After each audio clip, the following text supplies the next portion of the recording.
Chapitre 16. Une élève modèle.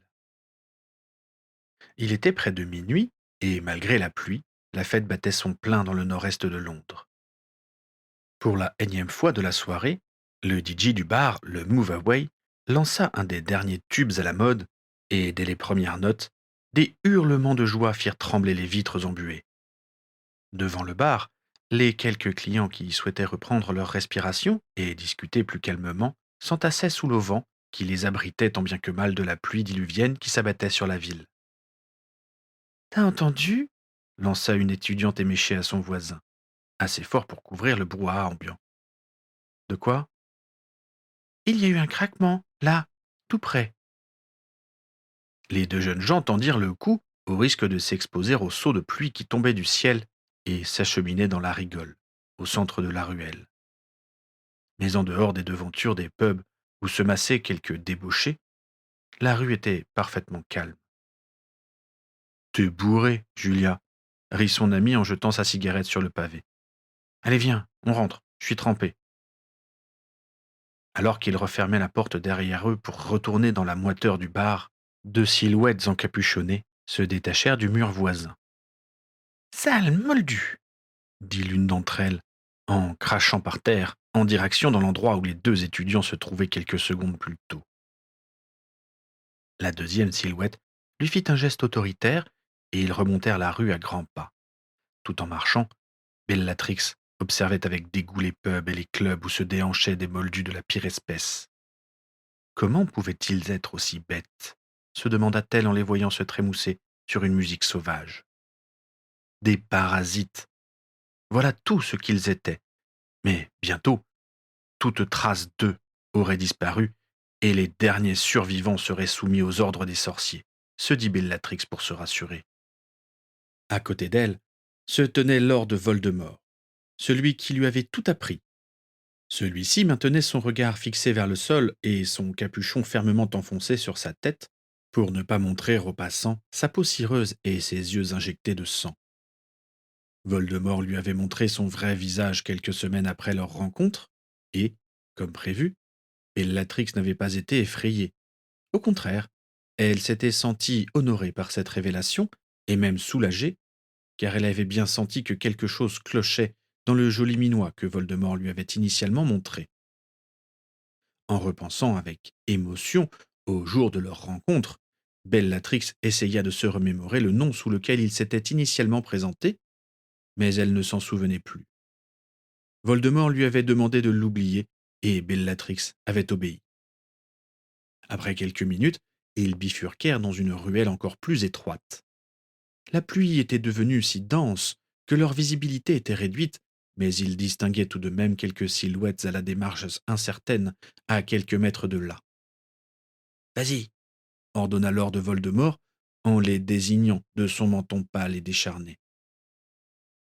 Bellatrix attendait ce moment depuis des mois. Elle avait écouté son maître avec la plus grande application et le plus grand sérieux.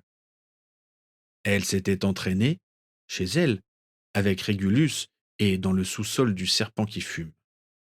Elle avait admirablement dompté la puissance bouillonnante qui l'habitait, l'avait nourrie de rancœur et de soif de domination, et l'avait senti s'accroître en elle de façon enivrante. Et ce soir, elle allait enfin pouvoir mettre en application les capacités destructrices qu'elle avait engrangées. D'un pas assuré, elle alla à la rencontre des badauds qui rôdaient dans la ruelle, sans faire attention aux emballages et aux seringues qui jonchaient le sol, ni aux rats qui détalaient sur son passage.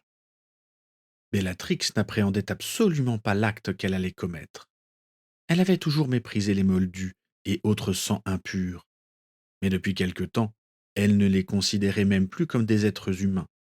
Les tuer ne lui causerait aucun remords. Ce serait comme écraser des insectes. Alors, ma jolie, on se promène. L'homme qui lui adressa la parole était sale, édenté, et dégageait une odeur repoussante d'alcool et de fumée.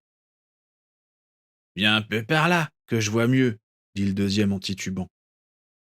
Sacré morceau, dit un troisième en s'humectant les lèvres. C'est quoi ton petit nom? Bellatrix retira sa capuche et leur adressa un charmant sourire. Elle sentait le regard de Voldemort dans sa nuque, et elle était bien décidée à lui montrer qu'elle était à la hauteur de l'enseignement qu'il lui avait si généreusement délivré. Un des hommes tendit sa main vers la poitrine généreuse de Bellatrix, enveloppée dans un corsage noir et serré. Poussière tu étais, et poussière tu redeviendras, dit Bellatrix à voix basse, en pointant discrètement sa baguette sur l'individu en question. T'as dit quoi l'exhorta-t-il en lui postillonnant à la figure. Le sourire de Bellatrix s'élargit encore. Avant qu'il ne la touche, la main de l'homme s'obscurcit, prit subitement la consistance du sable et coula sur le sol, sous les yeux terrifiés de son propriétaire. Qu'est-ce que... Bellatrix se concentra un peu plus intensément. Le processus se répandit le long de son bras, puis sur son corps, de plus en plus vite. Rapidement, ses bras et ses jambes tombèrent en poussière, et il chuta sur le bitume. Son cri d'épouvante mourut dans sa gorge lorsque le sortilège atteignit son visage, et quelques secondes plus tard, il ne restait de lui qu'un petit monticule de poussière au milieu de vêtements rapiécés. Bellatrix vit une lueur de panique s'allumer dans les yeux des autres, mais il était trop tard pour eux, bien trop tard. À quoi strangulare dit Bellatrix en sortant sa baguette aux yeux de tous. Une des flaques d'eau croupie qui se trouvait à ses pieds se mit à bouillonner et à se mouvoir comme une araignée. La forme obscure et visqueuse ainsi formée grimpa le long de la jambe d'un des hommes et lui en serra le cou et le visage. Celui-ci poussa un gémissement rapidement étranglé, se contorsionna sur le sol pendant quelques secondes, puis s'arrêta de bouger. Serpentes viscus, dit encore Bellatrix en pointant sa baguette sur un troisième. Dans un premier temps, rien ne se passa. Puis l'homme écarquilla les yeux, horrifié, arracha les boutons de sa chemise sale et se frappa la poitrine comme s'il cherchait à en extirper son cœur. Puis il bascula en arrière, les yeux révulsés, le corps parcouru de secousses violentes, et un liquide sombre jaillit de sa bouche, rapidement suivi par un serpent noir et luisant. Il ne restait qu'un survivant, le plus jeune et le moins vilain de la bande. Il tourna le dos à Bellatrix et se mit à courir dans la direction opposée. Au bout de 3 enjambées, il se heurta de plein fouet à un mur invisible et tomba sur le sol, le nez en sang. Il donna un coup de poing dans le vide, heurta à nouveau l'obstacle insaisissable et gémit de douleur. Pitié, dit l'homme en se ratatinant contre la paroi invisible. Bellatrix hésita un court instant et repensa à ce que Voldemort lui avait dit quelques heures plus tôt. C'est ce que nous allons faire, Bellatrix, ensemble. Purger ce monde de tous ceux qui le détruisent et en rebâtir un nouveau, à notre image. Et nous commençons aujourd'hui. Comme Lord Voldemort le lui avait appris, Bellatrix se laissa envahir par la haine. Elle chassa de son esprit toute pensée heureuse, toute personne pour qui elle ressentait de l'affection. Si, bien sûr, mais aussi son petit cousin Régulus, qu'elle avait beaucoup côtoyé au cours des derniers mois. Leurs visages souriants disparurent de l'esprit de Bellatrix afin de laisser sa rage et sa haine occuper tout son espace intérieur. Avec délectation, elle sentit la puissance magique contenue en elle, enfler, se distendre, puis, une fois que celle-ci fut prête à exploser, Bellatrix hurla. Avada Kedavra! Une impressionnante déflagration d'énergie se libéra en elle. Bellatrix n'avait jamais rien éprouvé de semblable. Elle se sentit soudain invincible, toute puissante, presque surhumaine. Elle avait l'impression de tout dominer, y compris ses propres peines, qui lui paraissaient lointaines et insignifiantes. Et cette déflagration se propagea le long de son bras, puis de sa baguette en noyer. Il y eut un bruit semblable à une violente rafale de vent. Un éclair vert illumina la ruelle, et le jeune homme qui lui faisait face s'affaissa sur le sol, sans vie. Bellatrix contempla les 4 cadavres qui se massaient à ses pieds. Frémissante, électrisée, elle savait que derrière son dos, Voldemort l'observait déjà avec satisfaction. Cependant, le spectacle qu'elle lui réservait n'était pas encore fini. Elle pointa sa baguette vers le ciel. Une étincelle verte en jaillit et se démultiplia rapidement pour en former d'autres, qui décrivirent chacune une courbe précise et dessinèrent le motif que Bellatrix avait pris beaucoup de plaisir à imaginer dans ses moindres détails. Une énorme tête de mort prit forme dans le ciel, puis une dernière étincelle se dégagea du dessin, sortit de sa bouche comme une langue, et dessina un long serpent qui descendit vers Bellatrix. Lorsque les crochets du serpent étincelèrent dans la nuit, elle sourit béatement dans la lumière verdâtre de sa nouvelle signature.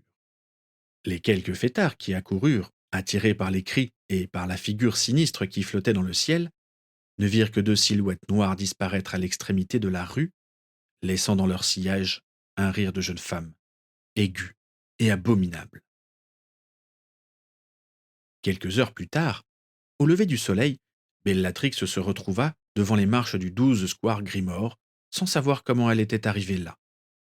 Elle était incapable de dire si elle avait transplané, emprunté la voie des cheminettes, ou erré dans les rues de Londres jusqu'à ce qu'elle échoue devant chez elle. Elle essaya de se remémorer ses exploits nocturnes afin de reconstituer le cours de sa nuit, mais ses souvenirs étaient flous, brouillés, désordonnés, comme si elle n'avait fait que rêver de ce qui s'était passé. Elle se souvenait des murs suintants et du pavé humide de la ruelle où elle avait tué les 4 hommes. Mais comment était-elle arrivée dans cette ruelle? Avait-elle tourné à droite? À gauche? Qui avait-elle tué en premier? Celui qui était édenté? Ou bien l'autre dont les ongles noirs avaient presque touché sa poitrine? Elle ne savait plus. Le jour était déjà levé, et quelques moldus se promenaient aux alentours. En voyant l'un d'eux fouiller dans une poubelle, elle se fit la réflexion que cette vision aurait dû lui inspirer un profond sentiment de dégoût, mais qu'au contraire, elle y était totalement indifférente. En réalité, elle était étrangement engourdie, comme anesthésiée, et ce qui se passait autour d'elle lui procurait la même impression nébuleuse que ses souvenirs de l'agression, comme si elle se trouvait dans un rêve, en dehors de la triste réalité. Elle resta au milieu de la place pendant de longues minutes, hébétée. Cette sensation d'engourdissement n'était pas du tout désagréable, au contraire. Elle se sentait calme, apaisée, comme elle l'avait rarement été. Ses pensées, au lieu de s'entrechoquer dans sa tête avec fracas comme elle le faisait d'habitude, flottaient paresseusement autour d'elle, sans l'atteindre.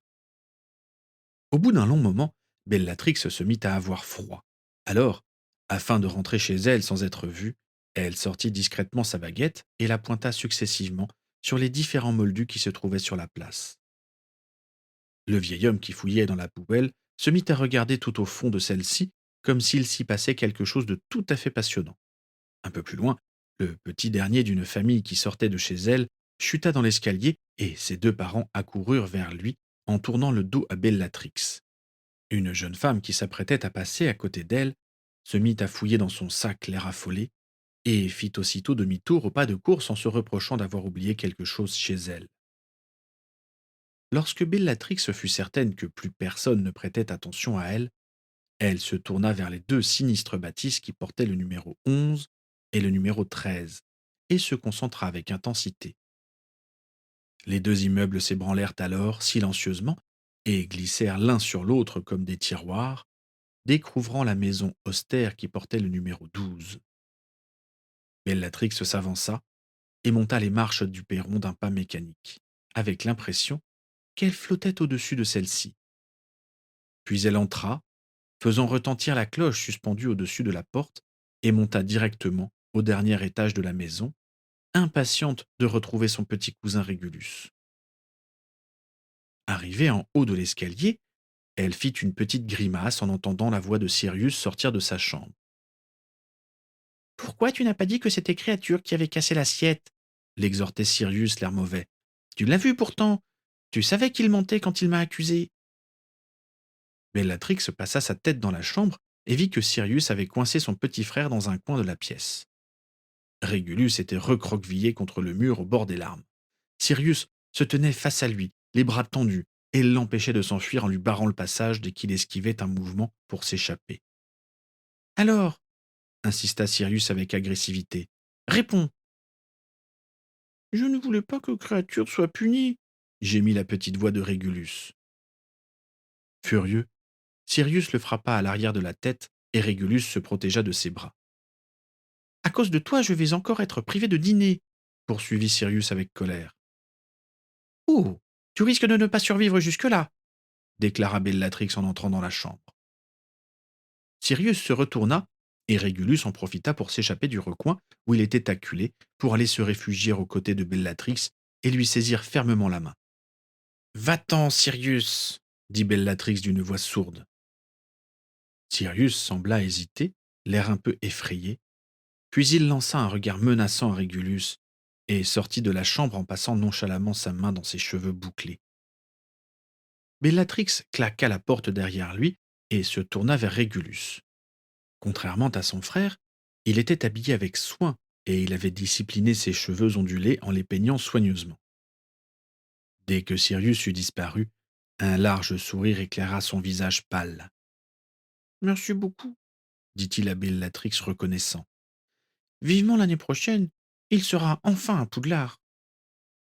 Il désigna son lit à baldaquin couvert d'édredons moelleux. Tu veux t'allonger avec moi? Bien sûr, dit Bellatrix. Elle retira ses chaussures et s'étendit avec plaisir sur l'immense lit à baldaquin de Régulus. C'était un endroit bien plus propice au sommeil que la chambre-placard du premier étage, où tous les bruits et toutes les odeurs de la maison venaient s'accumuler du matin au soir sans interruption. Et de plus, se réfugier au dernier étage lui évitait de croiser sa mère, qui était de plus en plus maigre et de plus en plus faible, et dont la vision donnait à Bellatrix l'envie de s'enfuir le plus loin possible, de repousser cette image qui lui coupait le souffle et les jambes. Évidemment, Walburga n'appréciait pas beaucoup de voir Bellatrix se prélasser tout le jour durant dans le lit luxueux qu'elle réservait à son fils, mais lorsque celui-ci avait avancé que cela dissuadait Sirius de venir le tourmenter, Walburga avait renoncé à chasser sa nièce. Bellatrix y passait donc toutes ses journées, et quand elle ne dormait pas, elle racontait à Régulus tout ce qu'elle apprenait auprès du Seigneur des Ténèbres, vantant les mérites de ce professeur si charismatique et si talentueux. Régulus l'écoutait toujours avec passion en ouvrant grand ses yeux gris étincelants d'admiration et d'intelligence. En apprenant que Bellatrix avait tué 4 personnes au cours de la nuit, Régulus fut d'abord horrifié. Mais ils sont vraiment morts murmura-t-il comme si Bellatrix était susceptible de plaisanter. Évidemment, se vanta sa cousine. Régulus se doutait bien qu'il s'agissait d'un crime atroce, mais il avait tellement entendu son père parler des Moldus comme s'il s'agissait de simples parasites qu'il n'en mesura pas toute la gravité. Et finalement, la curiosité l'emporta sur l'épouvante. Comment faisait-on pour tuer des gens d'un coup de baguette magique?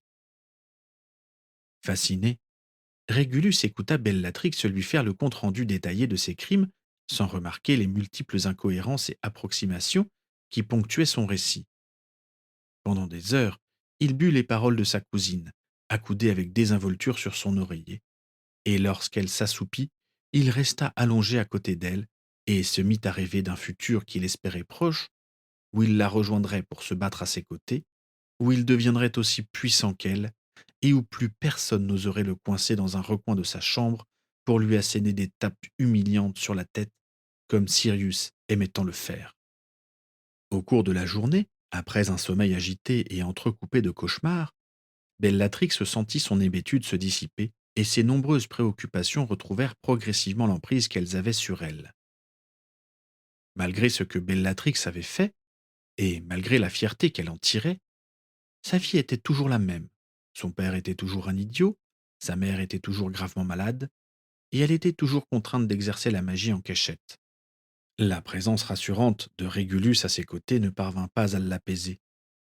L'esprit de Bellatrix, qui avait été si dégagé, si léger tout au long de la journée, fut de nouveau assombri par la rancœur et les frustrations. Et le soir, en allant de nouveau rejoindre Lord Voldemort au serpent qui fume, Bellatrix n'avait plus qu'une idée en tête: recommencer à tuer.